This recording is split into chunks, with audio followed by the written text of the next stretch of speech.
JD Wanchoo వాస్తవానికి మన తెలుగు అల్లుడు ఉషా చిలుకూరి గారి భర్త. 2014లో వీరు మతాంతర వివాహం చేసుకున్నారు. ఇప్పటి వరకు బాగానే ఉందంతా. కానీ మొన్న జేడి వాన్స్ చేసినటువంటి వ్యాఖ్యలే అవి పెద్ద తీవ్ర దుమారం రేపాయి. అంటే వాళ్ళు మాట్లాడితే మతం గురించి పర్వాలేదు, అదే మనం మాట్లాడితే మతోన్మాదులం అంటారు. జేడి వాన్స్ ఆ రోజు స్టేజ్ మీద మాట్లాడుతూ, నేను హిందూ అయినటువంటి ఉషాను పెళ్లి చేసుకున్నాను, ఉషకి నాకు నా ఇద్దరు మనసులు బాగా కలిసాయి, కాకపోతే తను యొక్క రిలీజన్ వేరు, నా రిలీజన్ వేరు, నా రిలీజన్ లోకి తను నా దారిలోకి ఏదో ఒక రోజు వస్తాదని కూడా నేను నమ్ముతున్నాను అని చెప్పాడు. దాని మీద తీవ్ర దుమారం అయితే రేగింది. ఒక ఉపాధ్యక్షుడిగా ఉన్నటువంటి వ్యక్తే అలాంటి మాటలంటే ఒక విధంగా తన యొక్క మతాన్ని నమ్మాల్సిందే అన్న విధంగా మాట్లాడాడంటూ చాలా విమర్శలు వచ్చాయి. ఎవరికి నచ్చినట్లుగా వాళ్ళు విమర్శలు చేస్తే దాని గురించి మళ్ళీ జేడి వాన్స్ మాట్లాడుతూ లేదు తను హిందూ మతంలోనే ఉంటుందంటూ మళ్ళీ చెప్పుకొచ్చాడు నిన్న శుక్రవారం రోజు. అంటే వీళ్ళందరూ ఒక్కటే అక్కడ నుంచి. అదే మతం గురించి మనం మాట్లాడితేనే తప్పు. ఇప్పుడు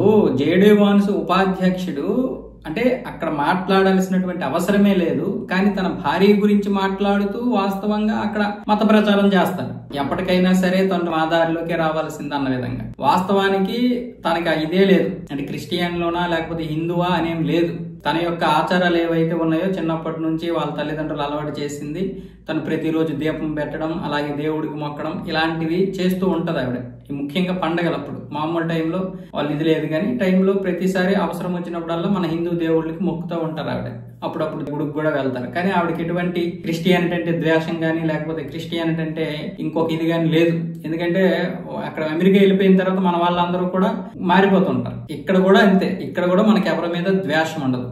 కాదు, వాళ్ళు చేసినటువంటి శాస్త్రాలు ఈ రోజు కొంచెం మనందరికీ తెలుస్తున్నాయి కాబట్టి సోషల్ మీడియా పుణ్యమా అని మనం కొంచెం రియాక్ట్ అవ్వాల్సి వస్తుంది, మన ఉనికిని కాపాడుకోవడానికి, వాళ్ళ మీద ఏదో చేయడానికి కాదు. ఒక ఉపాధ్యక్షుడు కూడా చూడండి, అంటే మనసులో ఉన్నటువంటి మాట బయటికి ఇక్కడ పెద్ద సమావేశంలో మాట్లాడుతున్నాడంటే అది ఎక్కడి నుంచో ఎప్పటి నుంచో ఉంటది. అది పొరపాటున ఆవిడ మారకపోయినా సరే ఏదో ఒక రోజు ఒత్తిడి కూడా తీసుకొచ్చే అవకాశాలు ఉంటాయి. కానీ వాళ్ళు మాట్లాడితే పర్వాలేదు, వాళ్ళు మాట్లాడితే మంచిగా ఉంటది, మనం మాట్లాడితే మతతత్వం ఉంటది.